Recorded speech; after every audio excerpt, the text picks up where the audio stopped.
საქართველოსა და მოლდოვას შინაგან საქმეთა სამინისტროებს შორის ივლისში გასვლითი პროგრამა ჩატარდება. პროექტის მიზანი მოლდოვის ქართულ პოლიციაში განხორციელებული რეფორმების გაზიარება, ინფორმაციის და იდეების გაცვლა.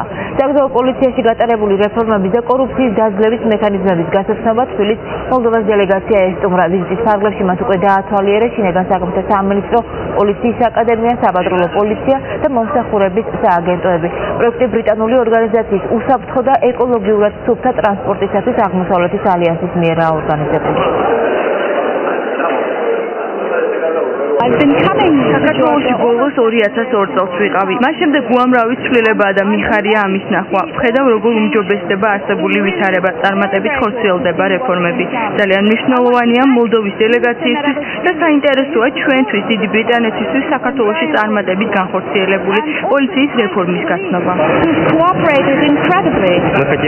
საქართველო ერთ-ერთი ლიდერია საგზაო პოლიციის სფეროში რეფორმების გატარებასა და კორუფციის დაძლევაში. ჩვენ ჩამოვედით იმისთვის, რომ თქვენი გამოცდილება გავიზიაროთ. აქ ვნახეთ დამადასტურებელია იმის, რომ სოციალისტურ ქვეყნებში შესაძლებელია მსგავსი წარმატებული რეფორმების გატარება. თქვენი მიღწევები ჩვენთვის სამაგალითოა და გვსურს იგივე შედეგებს ჩვენმა ქვეყანამაც მიაღწიოს.